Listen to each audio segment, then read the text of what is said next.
y nos vamos a ir a unos pocos años después de la vida del divino Augusto, a otro personaje que, aunque él no lo quería, también finalmente fue divino. Vamos a hablar ahora de Claudio.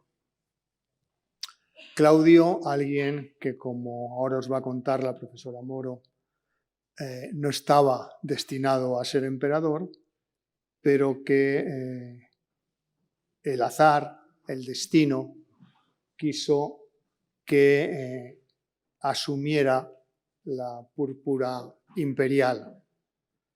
De Claudio nos va a hablar Milagros Moro. Es mi apoyo en todos estos cursos, tanto los de aquí como los de Valencia. Si Marigel era admiradora de Claudio, Milagros era admiradora de Augusto, Milagros es verdadera fan y adoradora de Tiberio Claudio por todo lo que ella os va a contar de él. Es un personaje sorprendente y, como os decía, que no estaba destinado a vestir la púrpura imperial, pero que la acabó vistiendo, y la acabó vistiendo con dificultades, pero sobre todo con honor. Os dejo con ella.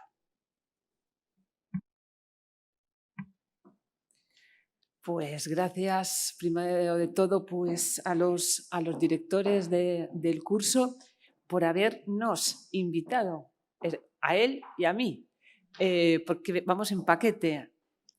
Lo que se ha explicado el profesor Javier Cabero al principio y la profesora Castellanos es cierto. Aquí había número clausus, solo hay 8 ponencias.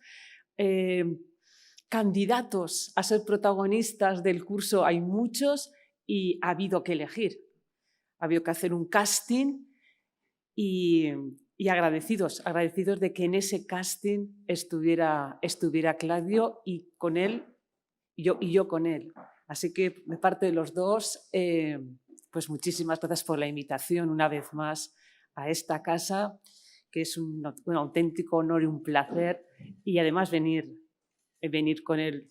No por primera vez, porque en el curso de Valencia ya vimos en la parte más psicológica de Claudio. Hablamos de miedo, hablamos con la muerte en los talones, del miedo que pasó él durante su vida y cómo le afectó eso a su carácter y a su forma de comportarse, todo lo que pasó, sus sufrimientos, su propia enfermedad. Pero ahora vamos a hablar de algo totalmente diferente. Vamos a arrancar en el punto en el que nos quedamos en Valencia. En Valencia le vimos nacer y le dejamos detrás de una cortina. Pues ahí, detrás de la cortina, es donde retomamos la historia de Claudio. Nos han invitado a este curso de verano y ahora lo que nos toca a los dos es comprobar que realmente nos lo hemos merecido. Como siempre, saben que esto ya es un clásico. Tienen un índice para saber un poquito cómo vamos a ir a lo largo de esta segunda parte de la tarde.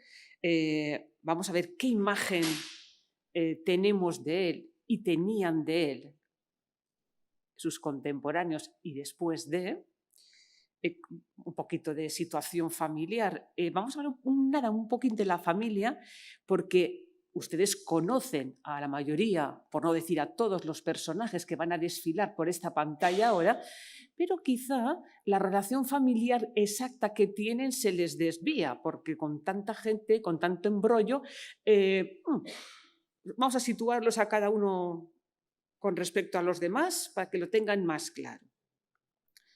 La cortina. Ese día ese 24 de enero del año 41, cuando su vida dio un giro radical, los primeros momentos, hablando de miedo y hablando de muerte con la muerte de los talones, muy peligrosos para todos, Y a partir de ahí es donde vamos a intentar justificar por qué estamos aquí, qué es lo que aportó Tiberio Claudio, qué es lo que quedó después de su paso por el Palatino.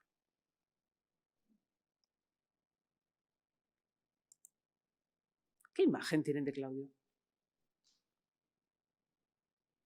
O sea, aparte de la estatuaria, cuando hablamos del emperador Claudio, ¿qué se les viene a la cabeza?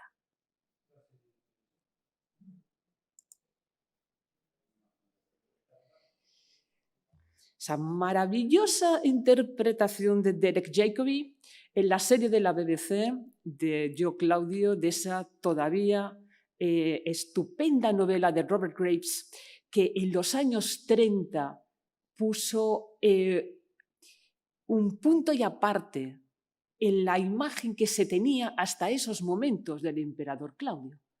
Estamos en los años 30. Fíjense que habían pasado ya muchos años desde que Robert Graves editó su novela hasta la producción de la BBC. Un poco antes, en los años 20, había aparecido en Egipto un papiro que cambiaría todo, como el episodio de la cortina, en la imagen que tenían los historiadores del emperador Claudio. Hasta esos momentos, les digo, años 20-30, realmente empezaron a cambiar los historiadores, la mentalidad de algunos historiadores con respecto a Claudio de los años 20, a raíz, como les digo, de la aparición del papiro. Pero claro, realmente la explosión vino con la novela de Robert Graves, que tuvo una difusión tremenda, y ya no les cuento en la serie, porque además ustedes lo primero que han pensado ha sido en la serie. No en el libro, han pensado en la serie. Mi adorado Derek Jacobi, que ya les digo que se quedó corto, y la interpretación es magistral, pero ya les digo, aún hay momentos físicamente de él que, pues, yo Claudio. Y como decía él, como decía Robert Graves, en el mejor de los casos, el pobre tío Claudio. En el mejor de los casos, y tenía razón Robert Graves, porque fíjense, si echamos atrás un momentín la mirada, un poco tiempo, a finales del 19. Esto es lo que opinaba Theodor Mommsen. Perturbado, insignificante, apolítico, de poco interés general, ridículo, y es difícil tratarle seriamente. Yo no voy a intentar convencerles de nada, los dioses me libren. Se lo dejo a ustedes. ¿Cómo se llega a esto? Realmente Mommsen utiliza las fuentes que tiene. Suetonio, Tácito, Dion Casio, Séneca. Entonces la imagen que se tiene hasta esos momentos, antes del papiro, el papiro es el punto de inflexión. Obviamente el papiro se lo voy a enseñar después. La imagen que tenían de este caballero era esta. Y luego vamos a intentar ver que no todo es así. Hoy no vamos a hablar de cotilleos, lo siento. Espero hablar de los cotilleos dentro de poco tiempo, ni de fake news, ni de verdades a mitad, ni falsedades totales. Vamos a intentar centrarnos en lo que podamos realmente comprobar. Háganme caso una cosa.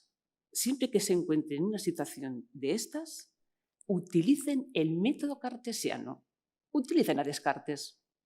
Duden de todo. Duden de todo.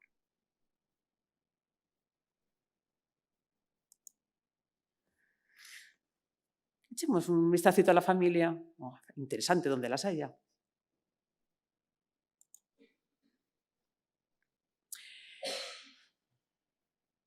Esto se podría llamar... ¿Ustedes se acuerdan hace muchos años que había una serie que se llamaba Enredo? y que empezaba, esta es la historia de dos hermanas, Jessica Tate y Mary Campbell.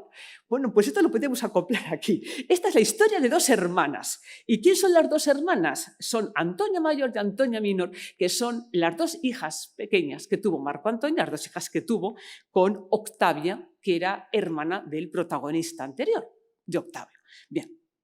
Fíjense cómo estas dos hermanas son el origen de dos ramas que se van a ir entrelazando dos generaciones después.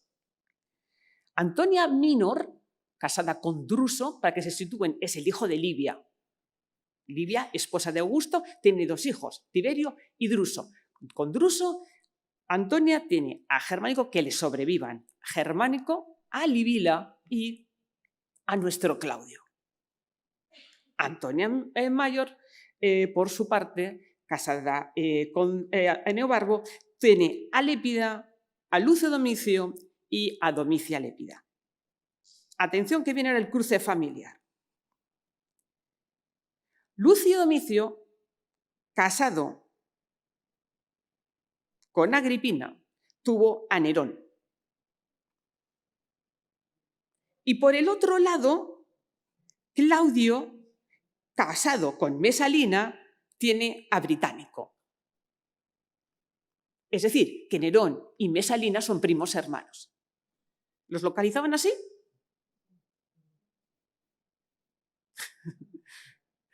Les veo ahí analizando la rama familiar.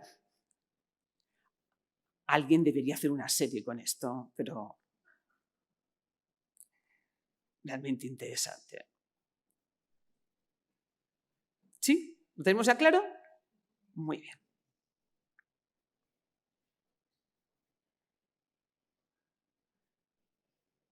No les he querido poner más miembros familiares porque entonces la poca claridad del árbol genealógico se perdería completamente. He decidido hacer una selección solamente de algunos personajes para que no se pierdan en el ramaje. ¿Sí? Bien, pasamos. Este es el día D. Aquí es donde nos quedamos en julio en Valencia, en el momento de la cortina. 24 de enero del año 41. ¿Qué pasa? Cambiará su vida para siempre. Bueno, pues que desde hacía tiempo se estaba conspirando contra la vida de Calígula. Había, como comenta Flavio Josefo, confabulados de toda clase. Había senadores, había del orden ecuestre, había miembros del ejército dispuestos a terminar con la vida del emperador lo antes posible.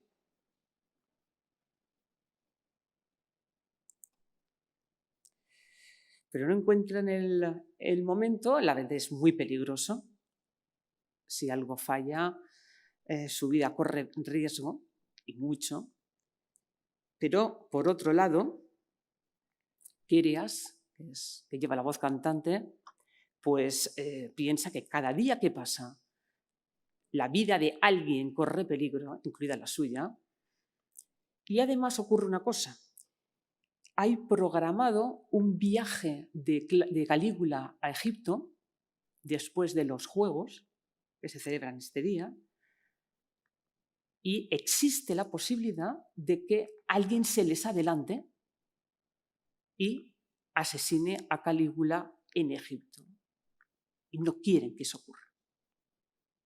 De ahí las prisas que tienen ya de decidirse, tomar una decisión, encontrar el momento, dar un paso adelante y terminar definitivamente con el reinado de Calígula.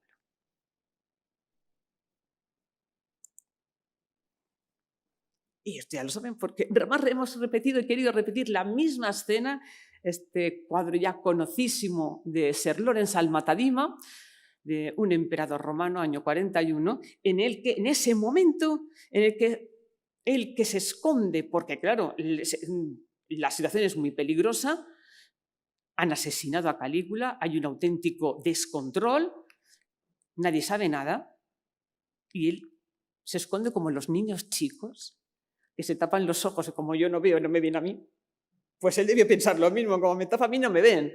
Pues así que le vieron, sí. Y ahí es el momento en que Flavio Josefo, que si les interesa, si quieren, es el que cuenta con mayor detalle todas estas horas de tensión que se viven en Roma, cuando ya le descubre y le saluda como emperador.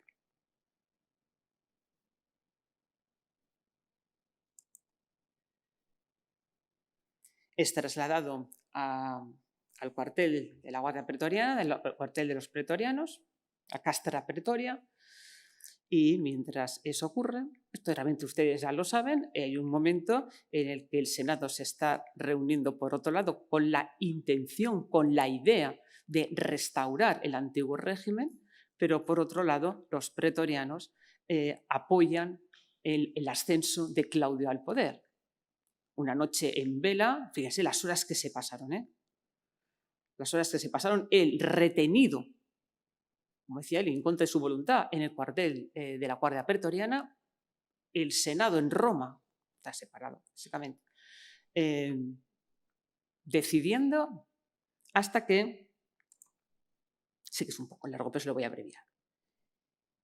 Esta es la situación. Se envían a 2 tribunos a hablar con él y le dicen que él no tiene posibilidad de continuar reinando, que no tiene apoyos, que no va a ser, que al fin y al cabo con quién cuenta. Ellos son el Senado. No se va a meter en una guerra civil.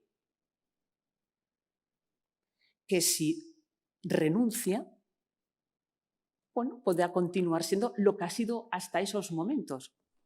Pues un ciudadano pues, prácticamente normal, con sus honores, pero normal, pero claro, que no se va a meter en una guerra. ¿Cómo?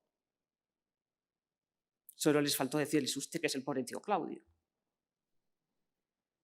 Pero tenía más apoyos de los que ellos pensaban.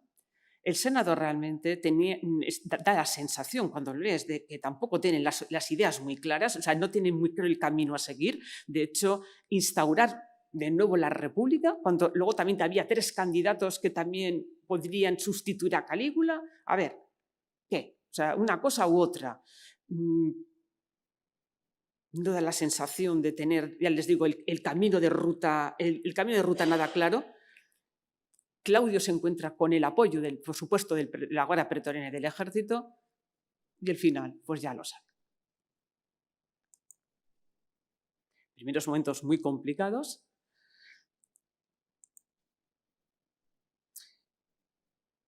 Aquí les he traído, y eso que me prometí, no juzgar ni basarme este ratito que tenemos Claudio y yo para demostrar o mostrar lo que hizo y que se ha merecido estar aquí, con cómo las fuentes le reflejan a él. De eso podemos hablar en otra ocasión con más calma y mayor tranquilidad. Pero demasiada ha sido la tentación para no poner uno de esos detalles de donde las fuentes chirrían un poco. Este es un comentario de Suetonio con respecto a esos primeros momentos de la elección de Claudio como emperador por parte de la Guardia Pretoriana. Critica, tiene una puya diciéndole que fue el primer César que recurrió al dinero para asegurarse la lealtad de los soldados. Exactamente, echando cuentas entre la Guardia Pretoriana y ejército, se calcula que le costó a Claudio unos 135 millones de sestercios. Pero a lo que íbamos, se equivoca Suetonio ahí. El primero, que pagó, que tuvo el donativo nada más subir al poder. Pero si en el episodio anterior dedicado a Calígula pone que Calígula había hecho lo mismo, incluso que había puesto más dinero del que estaba reservado, y la profesora Castellanos les ha dicho que Augusto había hecho lo mismo. Es cierto que hay un donativo cuando Claudio sube al poder, y es este.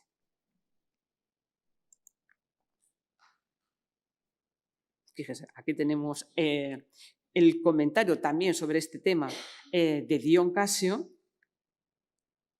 y este de Calígula que les comentaba ya ahora. O sea, que realmente no era el primer faraón, iba a decir yo, el primer emperador que pagaba a los soldados al principio de su mandato, sino que ya se había hecho con anterioridad. Incluso Tiberio había dejado ya un remanente para que cuando Calígula accedía al poder dispusiera de él, y Calígula puso más incluso del que estaba previsto. Por eso les decía al principio que duden de todo y compruébenlo todo.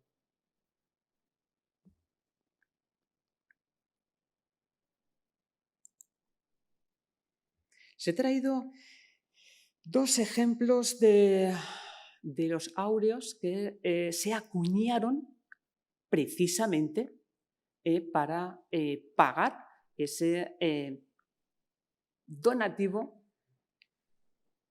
que iba a ir destinado a la Guardia Pretoriana y al ejército. Piensen también que utilizando su imagen como propaganda política, cosa que el gran Augusto sabía hacer como nadie, el caso de Claudio va a ser muy difícil en estos primeros momentos porque ¿quién conoce al tío Claudio? Sí, el tío abuelo Augusto, cuando él era adolescente, pues le gustaba hablar con él, valoraba su rapidez de mente, aunque no a la hora de expresarse, pues saben que tartamudeaba. Pero todo quedó ahí, o sea, nunca le permitieron tener un cargo de responsabilidad. Incluso cuando Augusto murió, él apareció en el testamento, en el grupo tercero, o sea, realmente con las personas casi desconocidas. O sea, no le valoraron en absoluto. Con lo cual, hay que empezar por darse a conocer. O sea, que tienen estas primeras monedas acuñadas en estos primeros momentos del reinado de Claudio.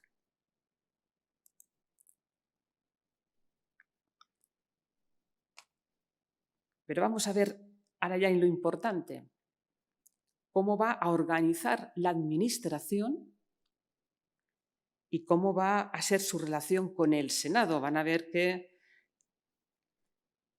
va a ir poco a poco desmantelando la estructura tradicional del Senado. No va a desmantelar el Senado, va a desmantelar la estructura tradicional haciendo una regeneración de miembros.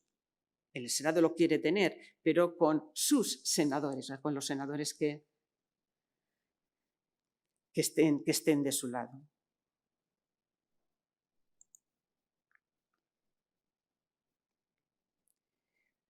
Esta es una de las grandes aportaciones de Claudio, que fue la reforma de la administración. ¿Lo ven? Sí.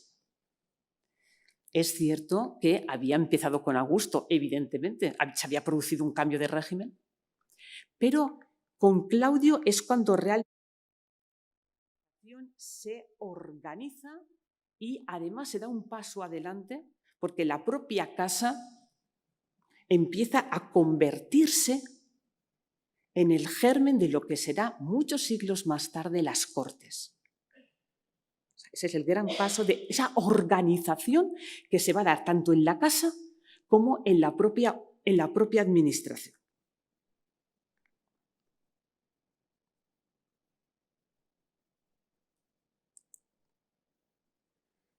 Ya que tiene esas 5 cancillerías, esos, pongamos entre muchas comillas, ministerios en los que se va a organizar la administración, al frente de los cuales también va a haber una de las personas de confianza de él. Es verdad que se va a producir, y lo vamos a ver, por eso les decía que lo que hace él con el Senado no es quitarlo, no, al contrario, piensen que es el emperador que más Senado consulta va a firmar.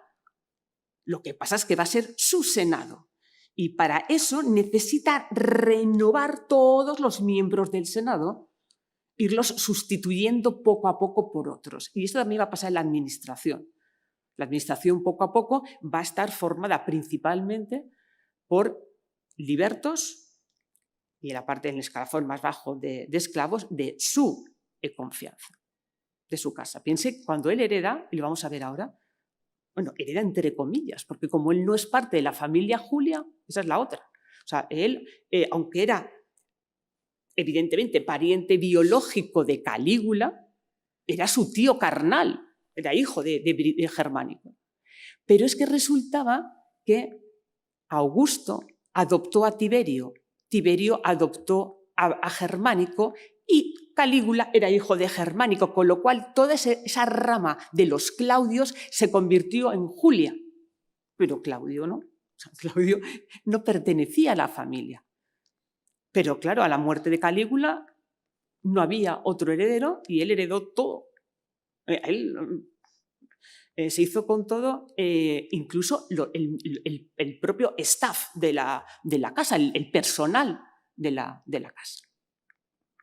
Pues aquí tienen esas 5 cancillerías, vamos a nombrarlas así, esas 5 cancillerías y la función que van a tener cada una de ellas. Les recuerdo que la estructura de cada una de ellas, imagínense la piramidal, lógicamente, con cantidad de secretarios, subalternos, funcionarios de todo tipo.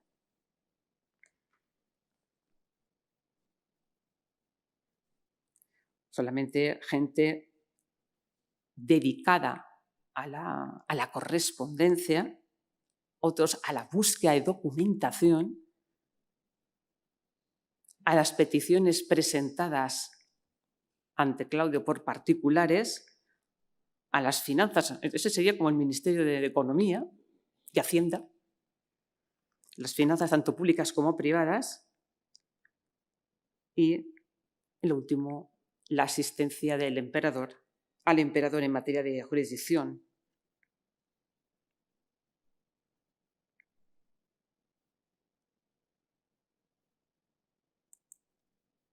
Y aquí tienen a las personas que estaban al frente de estas cancillerías que a todos les suenan. Algunos de ellos, como Palas, lo heredó de su madre. Piensen que Antonia tenía muchos contactos, es un personaje muy interesante, igual que su madre Octavia, la hija de Marco, la esposa de Marco Antonio, la hermana de Octavio. Tienen muchos contactos, son 2 mujeres muy bien posicionadas y que tienen una red de informadores muy interesante.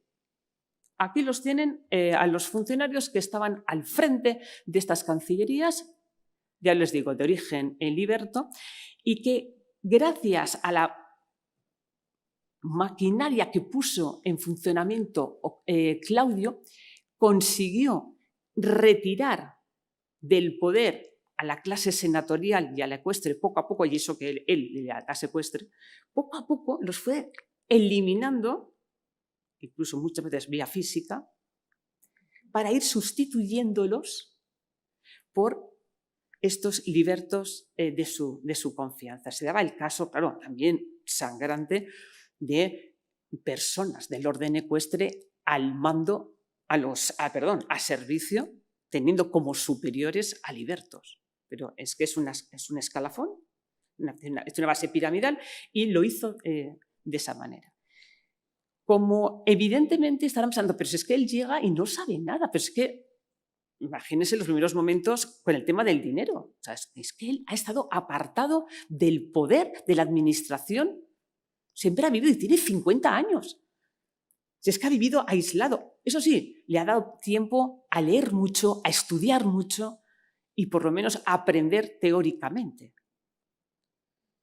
Va a demostrar que no hace falta saber de todo, pero lo que hace falta, como un buen director de orquesta, es elegir bien a los músicos.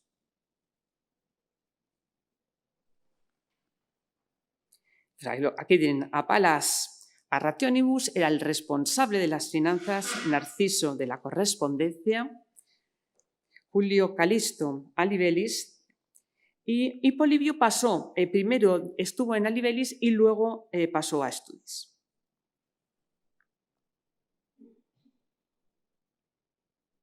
Ni que decir tiene que es una estructura que se va a mantener durante todo el Alto Imperio. Luego en el Bajo se ampliará un poco más, pero es una estructura que no nace con la administración. Es cierto que ya venía con Augusto, pero él sí que la estabiliza, la organiza y a partir de ahí va a continuar hacia adelante.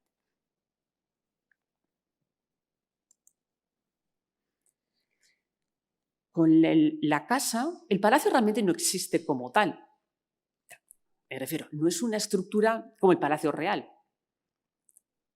Lo que es el Palatino era el conjunto de diferentes residencias que estaban organizadas en un espacio. Cada uno fue añadiendo, cambiando.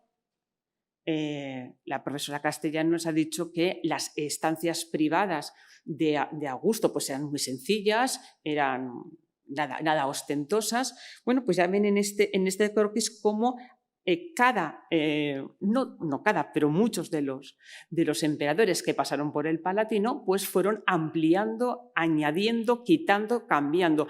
No fue el caso de Claudio. Claudio hizo una pequeña reforma en el Palacio de Tiberio. Eso se lo van a creer, eso lo estoy diciendo. Una pequeña terraza en el Palacio de Tiberio, pero poquita cosa más, realmente. Pero que es interesante que vean que realmente no se trata de una estructura única, sino de diferentes módulos. Y aquí tienen ejemplos de ese ejército que tiene por misión todas las mañanas y todas las noches que la corte funcione. Tienen peluqueras, escribas, catadores de comida. Fíjese, es una figura que se mantuvo más allá de la Edad Media. Hasta la Edad Moderna tenemos probadores de vino, probadores de agua y probadores de comida, por seguridad, lógicamente. Todo un ejército de siervos que van a crear este primer núcleo, la primera semilla de lo que será ya muchos siglos después una corte.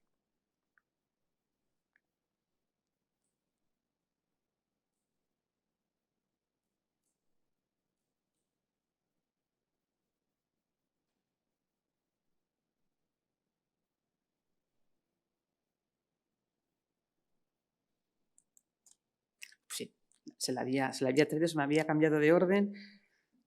Pues aquí la tienen realmente. Esta es la Domus Tiberiana, este es el espacio donde vivía Claudio, pero que ya les digo, que no fue de esos emperadores que hizo una gran reforma. Incluso hoy en día también es costumbre cuando llega un mandatario a su residencia oficial, que a mí se Moncloa, ya se ve la Casa Blanca, empiezan a hacer reformas y a cambiar cosas. No fue el caso de Claudio, que ya les digo que quitando una pequeña terraza, poquita cosa más, cambió en lo que iba a ser su residencia ya como César.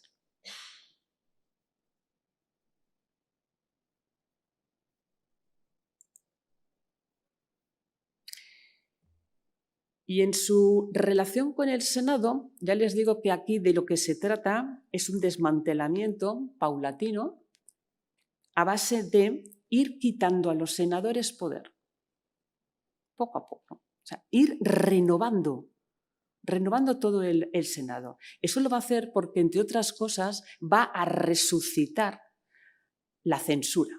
Él se va a convertir en censor y eso le va a dar poder para poder ejecutar las nuevas listas de senadores. Esta es una tabla claudiana, ya supongo que la conocerán y que la habrán visto ya en más de una ocasión.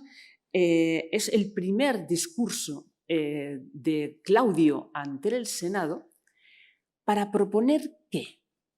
Pues para proponer que se empiecen a incorporar en los escaños de los senadores personas de origen galo, por cierto, que él es de origen francés. Él nació en 1 de agosto del año 10 en lo que hoy es Lyon y siempre tuvo muy, pues eso, el corazoncito, aunque le era romano y vivió en Roma, pero bueno, con las tierras galas que la habían visto nacer. Entonces, la propuesta era ir incluyendo en el Senado a la nobleza, en este caso, de una de las provincias galas.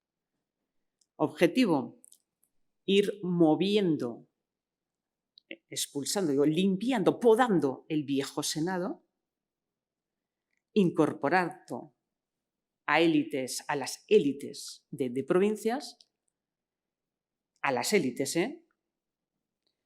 y de paso ya también separando a estas élites de sus lugares de origen para trasladarlos a Roma, que por seguridad no era una mala idea también.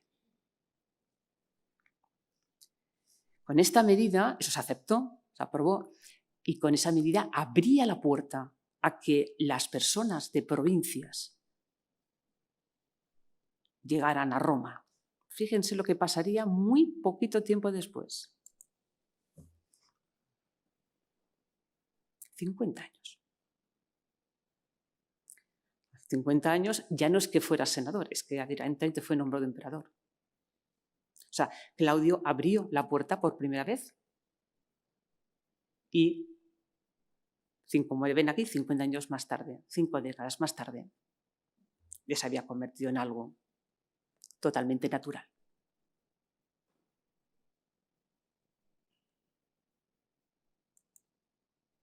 Pero la poda continúa. Lo necesita, insisto, no deshacerse el Senado, necesita hacerse su Senado. Claro, o sea, ¿cómo lo hace? A través de la censura, para empezar, con lo que os comentaba. Es él el que hace las listas. Así que ya tiene poder para quitar y poner. Por otro lado, el fisco, cuando hablamos del fisco no hablamos del ministro de Hacienda, No. No, hablamos de lo que es las finanzas privadas del emperador.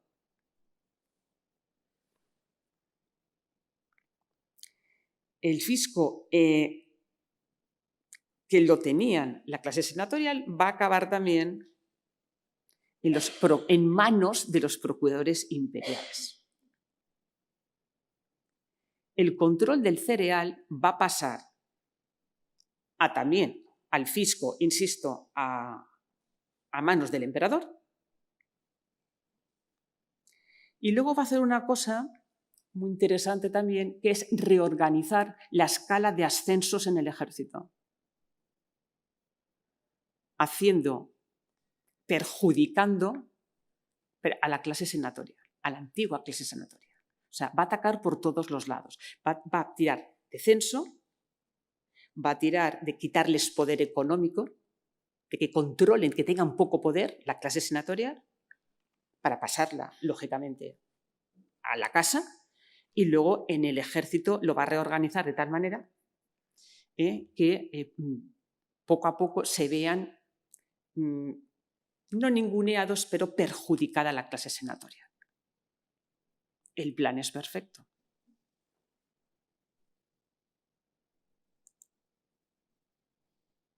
Y todo eso conlleva que poco a poco él empieza la casa a administrar el poder y eso se lleva a la centralización. Consecuencias de esta centralización del poder en manos del emperador. Pues ahí lo tienen. Una organización más fuerte, una involucración del emperador tanto en los problemas judiciales como públicos. A mí en algunas ocasiones, cuando estoy con él, me recuerda saltándonos los siglos y todo lo que se quieran saltar, a Felipe II. O sea, esa sensación de querer controlarlo todo, de que no se le escape nada, de tenerlo todo bajo su dominio. Hombre, control del poder senatorial, que es lo que está... Claro, si no va a poder llegar aquí. sea, eso es fundamental que ocurra primero antes de nada. Que quite el poder al Senado,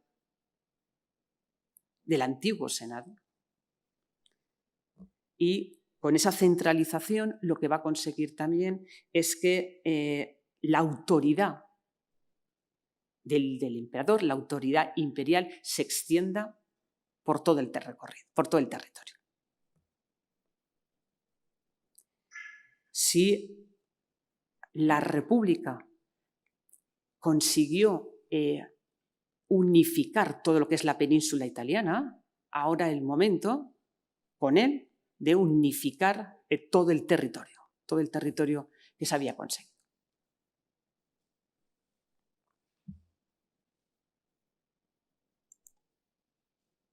Ya les digo, es el que más Senatus Consulta firmó.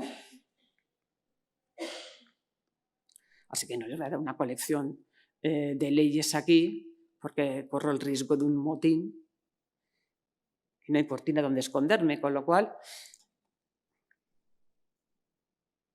a mí me ha gustado mucho esto. Una de las leyes, además es un tema que cada 2 por 3, sobre todo cuando tenemos en España un puente de estos largos, en lo que se juntan muchos días de fiesta, sale la polémica, si deberíamos agruparlos, no agruparlos para no perder tantos días de trabajo. Bueno, pues esto es lo que pasaba en Roma y que él intentó solucionar. Eliminó tantas fiestas y restringió todas las demás cuanto fue posible.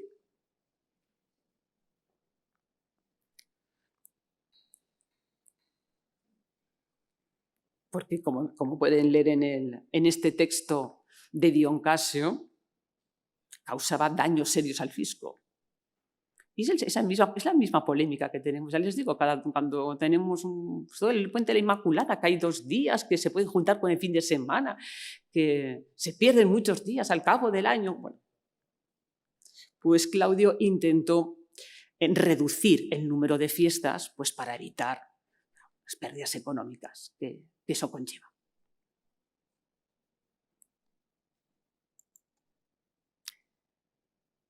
Y esta es la que más me gusta. Y esta es la que más me gusta porque demuestra que es una persona sensible a lo que ocurre a su alrededor. Entonces vamos a ver, ¿qué es eso de cuando tengo un esclavo enfermo, me lo llevo a la isla Tiberina y lo abandono? O lo que es peor, lo mato y se acabó. No. O sea, el que se le ocurra abandonar a un enfermo, esa persona, si sobrevive, tendrá la libertad. Y como se entere de que han asesinado ustedes a un esclavo, los acusarán de asesinato.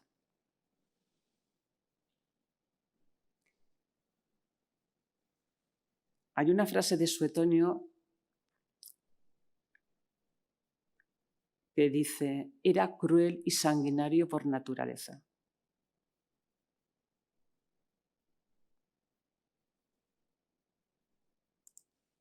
Bueno, aquí les he traído una pequeña colección de normas firmadas en su reinado. Me gusta mucho también la que tiene con respecto a los menores de edad, pues, por lo que me toca. Terminantemente prohibido firmar un préstamo con un menor de edad que deje en garantía su herencia. ¿Entienden la situación? Entonces, un menor entra en contacto con un prestamista y deja como aval su futura herencia. Eso es muy peligroso, sobre todo para los padres. Claro. Solución, eso no. Y hay una cosa que me gusta mucho de Dion Casio, que es que gracias a que Claudio fue el primero en llevar litera cubierta, tiempo después, es mucho después, quitando Séneca, no son coetáneos ninguno de Claudio, ninguna de las fuentes. Bueno, él fue el primero en llevar la litera cubierta y nosotros, de la clase senatorial, mucho tiempo después también tenemos derecho a llevarla. Con lo cual, uno de los regalos, entre muchas comillas, que les dejó a la clase senatorial fue el derecho a poder utilizar también la litera cubierta como él hacía cuando se trasladaba. Ya saben que él tiene un problema físico muy serio y entonces desde pequeño le acostumbraron a ir tapado, oculto, escondido, que no le viera nadie. Y entonces, bueno, tenía la costumbre de ir oculto.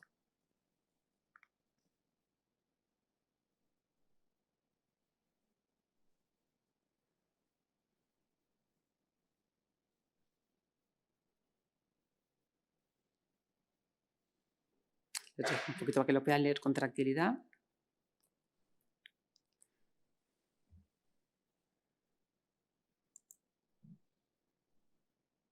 Política exterior, entre comillas. Sé que no sería precisamente muy purista hablar de política internacional dentro de sus propias fronteras, pero es para distinguirlo de la política dentro de la península italiana. Sería la política y las relaciones con provincias y con territorios, como vamos a ver ahora, que no forman parte, en esto todavía no forman parte del imperio, que fue el caso de Britania.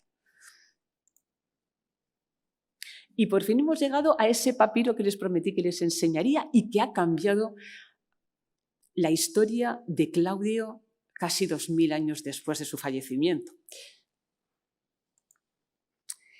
Y aquí lo tenemos. A Bell, ya saben los alumnos de la tutoría de Historia Antigua de Valencia, que siempre nos gusta el poder recordar pues, a estos arqueólogos, investigadores, que pusieron su granito de arena en el conocimiento, en la ciencia, y que muchas veces nos olvidamos de que han existido y que han ido por detrás de nosotros.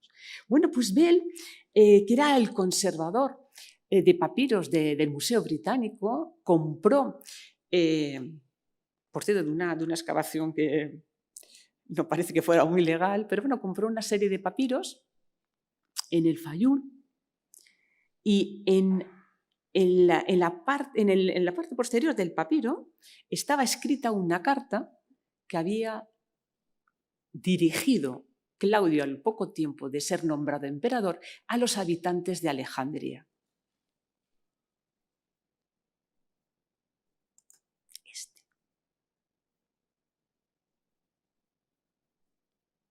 Este papiro ha cambiado la historia de la historiografía de Claudio. Estamos en los años 20. Es lo que hizo que muchos historiadores miraran a Claudio de otra manera. Y luego vino ya el libro de Graves, ¿no? ¿Y qué es lo que pone ahí? Bueno, era costumbre, y no fue diferente cuando ocurrió con Claudio, que cuando un emperador pues, sube de nuevo al trono, pues lógicamente recibe las felicitaciones por parte de mandatarios, gobernadores, tanto de provincias como de regiones aliadas, que normalmente envían embajada, lo que les decía de la corte. Envían embajada por varios motivos. Primero, pues para felicitar al nuevo emperador, pero sobre todo se van para comprobar que los privilegios, lo que se ha pactado, lo que se había firmado antes, se va a mantener. Y es una cosa que Claudio mantuvo. Entre otras cosas, porque se saltaba el gobierno de Calígula y siempre, cuando afirmaba que evidentemente que las cosas no iban a cambiar, que lo que Augusto había firmado él lo iba a mantener. Él intentaba una y otra vez en sus documentos aparecer como el heredero de Augusto. Entonces, no, lo que el divino Augusto se firmó, yo lo voy a mantener exactamente igual. En eso tranquilos. Muchas veces, pues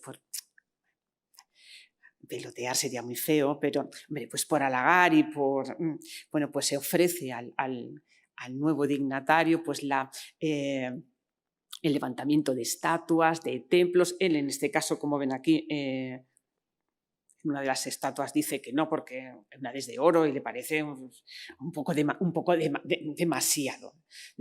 El templo tampoco, porque dice que no,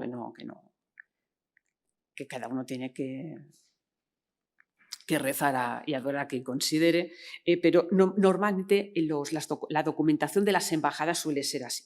Una primera parte felicitando, otra cosa ofreciendo, ya les digo, pues un monumento, algún recordatorio de la efemérides, y luego llega ya el momento de pedir, ¿no? de asegurarse de que todo va a seguir igual, o si hay algún tipo de problema, de queja, que es en este caso lo que ocurre. O sea, que después de todo el ceremonial llega la queja. Y la queja es que en Alejandría los ánimos están muy caldeados. Recuerden que Calígula tenía agendada una visita después de los Juegos a Egipto, murió, con lo cual no pudo ser.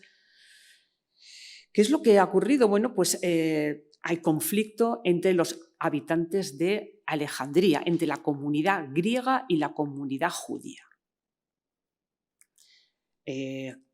Calígula, con aquello de nombrar, de decidir y de mandar que una estatua de él entrara en una sinagoga, pues había caldeado mucho los ánimos, ya les digo, entre las dos comunidades, y había otra que llegar y poner orden. Y lo va a poner Claudio.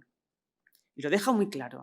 Vamos a ver, ustedes llegan aquí viviendo juntos muchísimos años y van a continuar igual. Entonces tiene para los griegos y para los judíos. Los judíos tienen que dejar de ir aceptando cada vez más población y más población.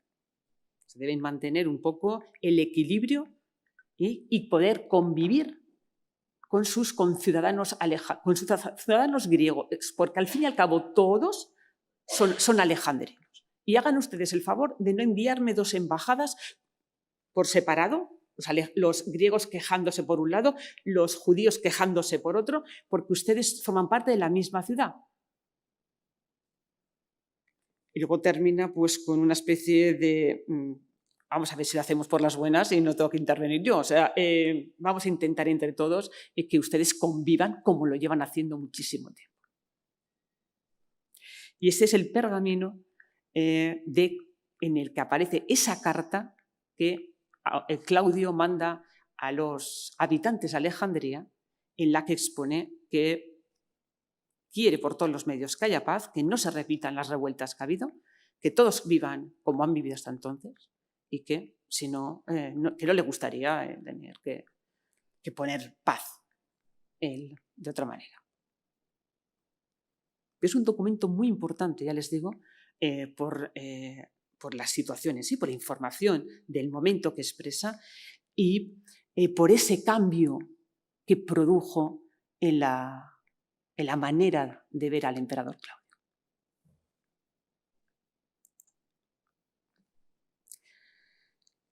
Esto le iba a faltar. Él no ha tenido experiencia militar, pues sin apenas puede andar. No ha tenido el aprendizaje, la experiencia castrense que había tenido su gran hermano germánico, por tener a alguien cerca.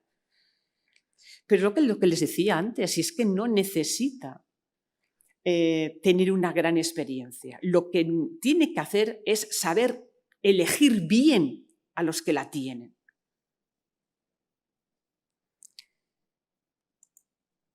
Verano del 43, es un territorio de Britania que desde época de Julio César no se había vuelto a intentar la conquista. Lo de Calígula el intento de Calígula fue algo terrible, fue un fiasco, tuvieron que volverse. Es un territorio de interesantes materias primas es un territorio que interesa tener bajo control por las posibles conexiones que tienen tribus a un lado y al otro del Canal de la Mancha.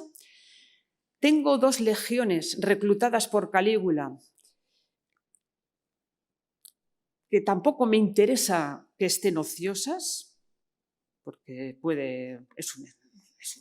es un peligro. Ya les digo, en época de Augusto no se movió, bastante tenía Augusto con otros problemas como para dedicarse a Britania, y entonces para Claudio es esa conquista que cualquier emperador debe tener. Es la parte que le falta. Es administrador, se pone frente a un tribunal siempre que puede, pero le falta esta parte militar que no tiene. Y esa parte, esa conquista para tener su triunfo y para pasar a los anales de la historia, para tener su arco, y se les levantaron varios, va a ser esta conquista express de Britania, por lo menos los primeros compases. Va a ser Aulo Plaucio, su Agripa particular, o sea, evidentemente él no. También va a estar un tipo llamado Vespasiano, que también va a estar en esta, el gran Vespasiano, que también va a estar participar en la conquista de Britania. Lo que les decía de que un buen director de orquesta siempre elige a los mejores músicos.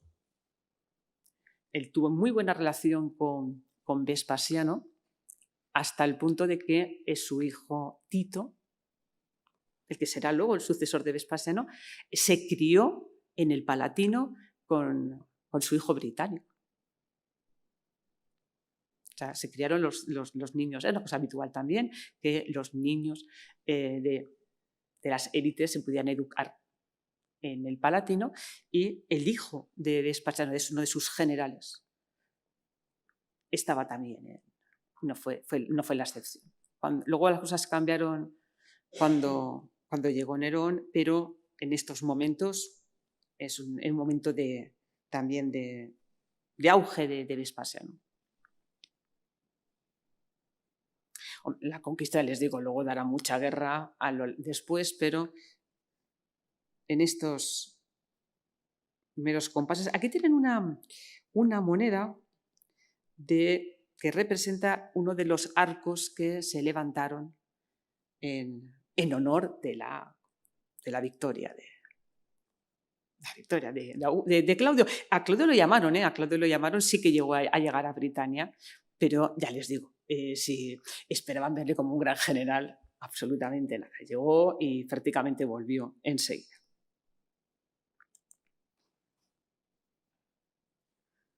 Les explicaría todas las primeras fases del sur de la llegada de las tropas. Tampoco se tiene muy claro.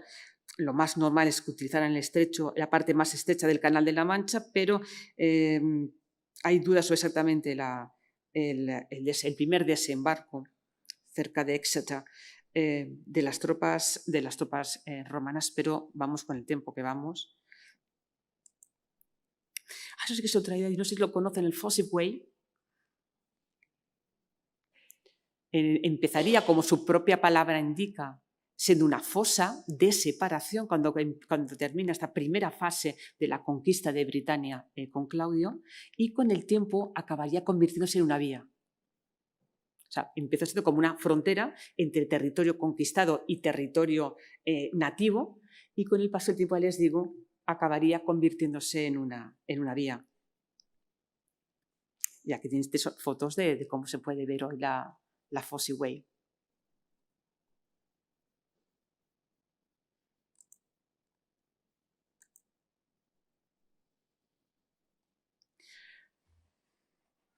Pero después del norte vino el sur.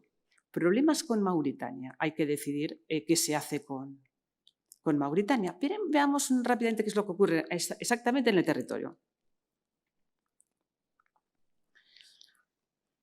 Calígula ha ejecutado a Ptolomeo. A Ptolomeo I, rey de Mauritania. Es hijo de Juba y de Cleopatra Selene. Cleopatra Selene es hija de Marco Antonio y la reina Cleopatra. Así que tuvo gemelos. Bueno, pues la nena, Cleopatra, la casaron con Juba, que se había educado también, por Dios, también se había educado en Roma. Y entonces de ese matrimonio nació Ptolomeo. Así que Ptolomeo realmente lo tenemos que es nieto de Marco Antonio y Cleopatra. Bueno, con un engaño y un trapicheo, Calígula lo ejecuta, lo manda a llamar a Roma, lo ejecuta, se monta una rebelión en territorio mauritano con partidarios del rey, al que se añaden las tribus nómadas que aprovechan el desconcierto, y es en el momento en que Claudio decide continuar la anexión ya definitiva del territorio, porque hasta entonces no formaba parte completa de Roma.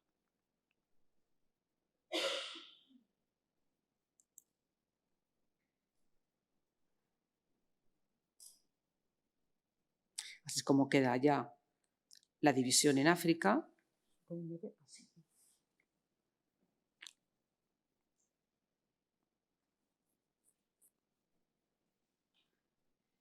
Por eso les decía la profesora Castellanos antes, con respecto al terremoto, que nosotros somos romanos y ellos también.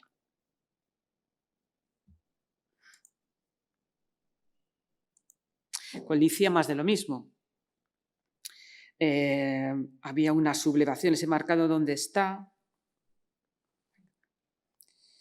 una sublevación que es necesario aplacar. Incluso hay ciudadanos romanos que se han visto involucrados.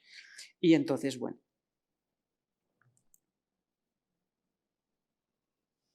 Este es un monumento muy interesante en el que se agradece a Claudio que haya conseguido, como había hecho, aunque en menor escala, a Augusto, la paz en el territorio.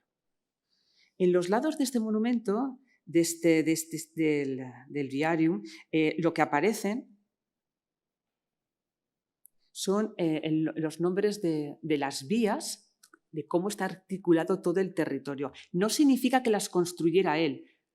Lo que pone es una redacción de cómo van, de qué punto a qué punto van las diferentes vías que articulan el territorio de Licia.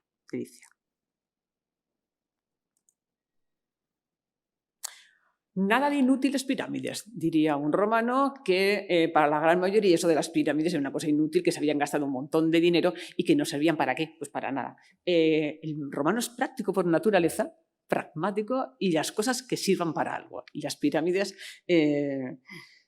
pues, ¿para qué?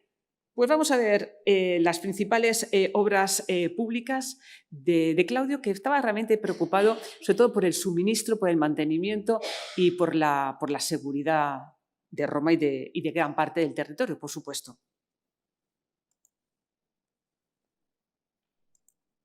Pues aquí tiene uno de los grandes acueductos que hoy todavía podemos disfrutar, uno de los grandes acueductos de Roma, que fue el Aqua Claudia. Una construcción descomunal, pero que era necesario para llevar el agua a la capital. Se juntaba con el siguiente. Fíjense, Plinio, el científico, nuestro científico de cabecera, calcula unos 3.500 de sestercios la obra. Piensen que cuando llegaba a Port Mayores se sobreponía a Novo y entonces creaba un acueducto doble. Impresionante, incluso hoy, 2000 años después, es una obra brutal a nivel de ingeniería, absolutamente magistral. Aquí tienen todo el recorrido que hace el Aqua Claudia.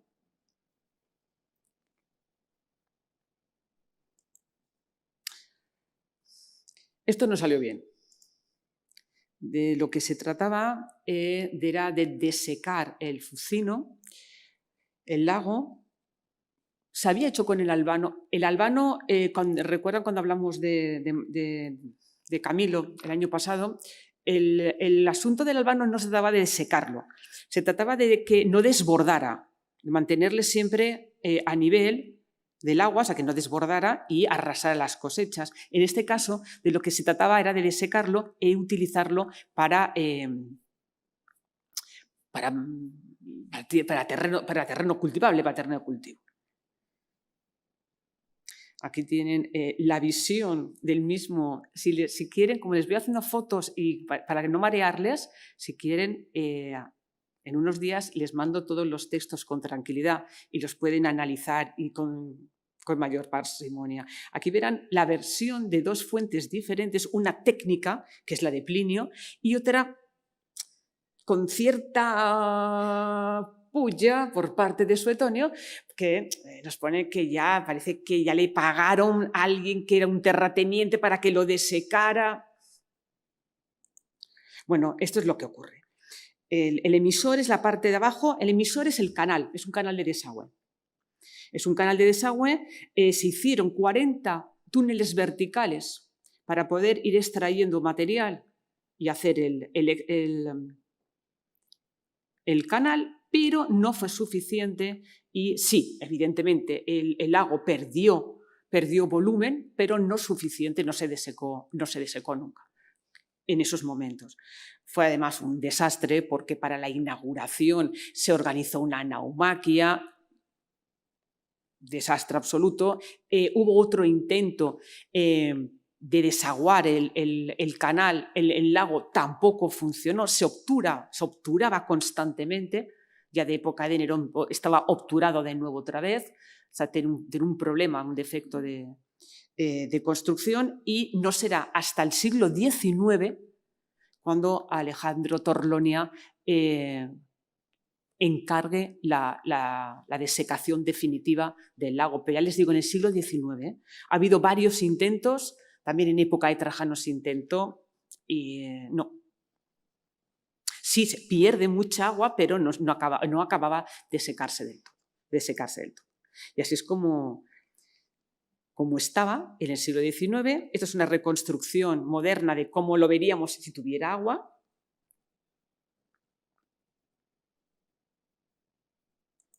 Y eso es el lago Fucino hoy. Un auténtico granero para Roma, que es lo que se intentaba hacer. Ahora, pues, donde estaba el agua, pues ahora hay campos y campos de cultivo. Impresionante, ¿eh?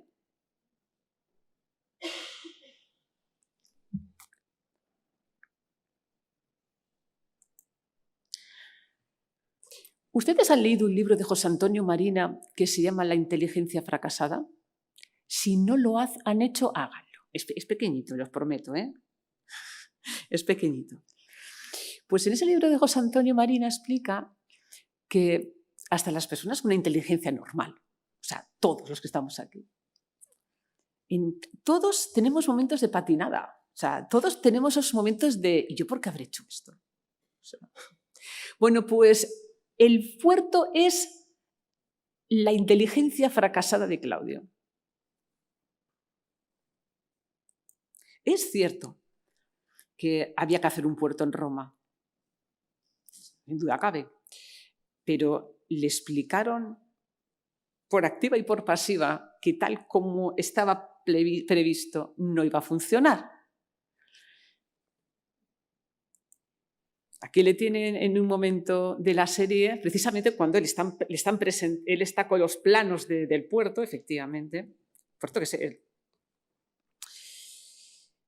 Los responsables de la obra atacan a lo que hacemos siempre cuando no queremos algo, por ejemplo, que es subir el precio, ¿no? Hablar de dinero, a ver si hablando de dinero renuncia, le vamos a decir todo lo que va a costar esto. Y porque en vista de que técnicamente no le convencemos, mire, va a costar tanto que va a decir que no. Pues dijo que sí. Y mira que se lo explicaron, que no va a funcionar, que va a costar un dineral. Ya les digo, nos pasa a todos, hacemos cosas que no sabemos ni por qué, y este fue el no sé ni por qué del emperador Claudio, que se enrocó en una obra que iba directa al fracaso. Ya así fue. Aquí lo que tienen es el antes y el después. O sea, la dársena più más grande es la que se diseñó con Claudio. El hexágono de dentro, este de aquí, ya se hizo en época de Trajano y lo hizo su arquitecto de cabecera, Apolodoro de Damasco. El primer paso lo dio Claudio, pero ya les digo, una dársena tan grande, abierta al Mediterráneo, eso es muy peligroso. Cualquier día de temporal hubiese sido un peligro, que efectivamente es lo que pasó.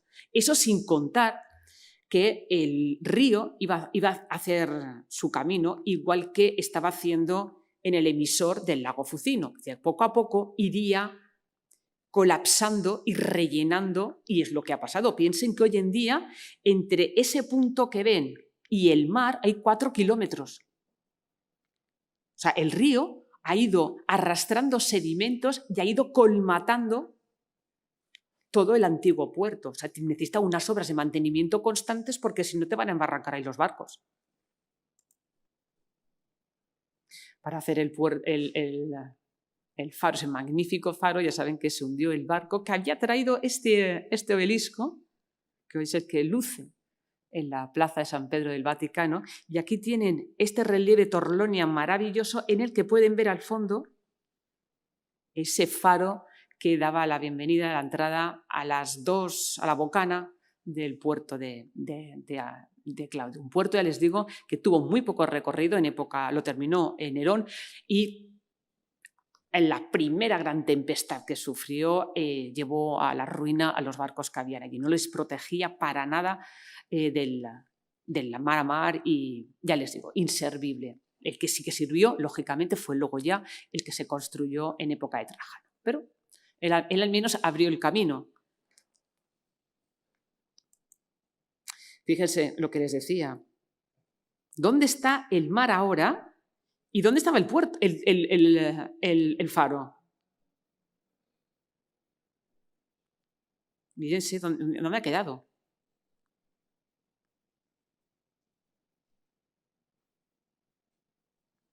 Si quieren ver unos cuantos ejemplos de barcos romanos, solo tienen que irse al aeropuerto de Fiumicino.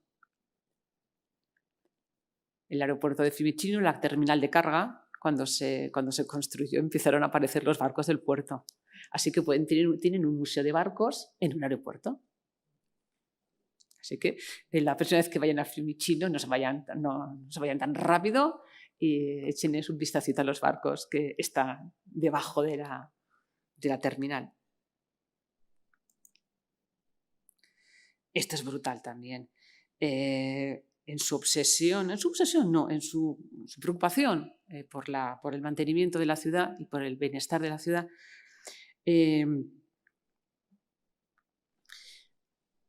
pagó de su propio bolsillo a los voluntarios que salieran a apagar los incendios. En este caso, un incendio que estaba asolando la ciudad, como tantos que ha sufrido Roma.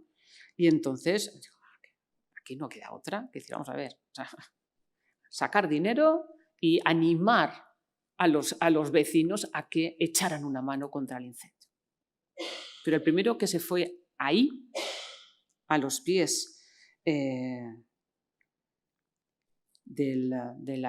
campo de Marte, fue él a dirigir la operación y a pagar para que aquello se terminara lo antes posible.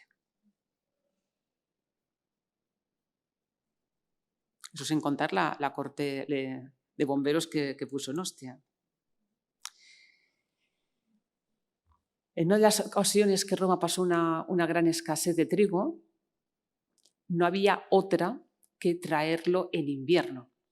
Además ocurrió una cosa, él salió y de vuelta al Palatino, pues había escasez, la gente no tenía poco que comer. Entonces la gente le increpó, le insultó y le tiraron mendrugos de pan. Así que cuando llegó, eso le hizo reaccionar y entonces, ¿qué hacemos? Es invierno y entonces los armadores dijeron que no salían. que los barcos no salen en invierno, que es muy peligroso y que no pierden los navíos.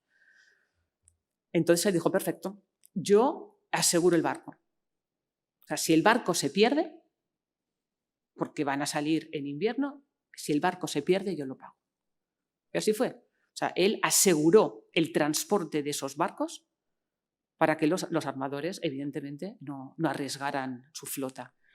Aparte de económicamente, bueno, pues a los hombres pues se les otorgó ciertos beneficios como la ciudadanía, y en el caso de las mujeres, atención que tenemos mujeres armadoras, en el caso de las mujeres lo que se les liberó es de la tutela mulieris, para que estaba solamente aquellas que tenían 3 o más hijos. Bueno, pues en este caso a las mujeres armadoras por los servicios prestados se les liberó también de esa situación.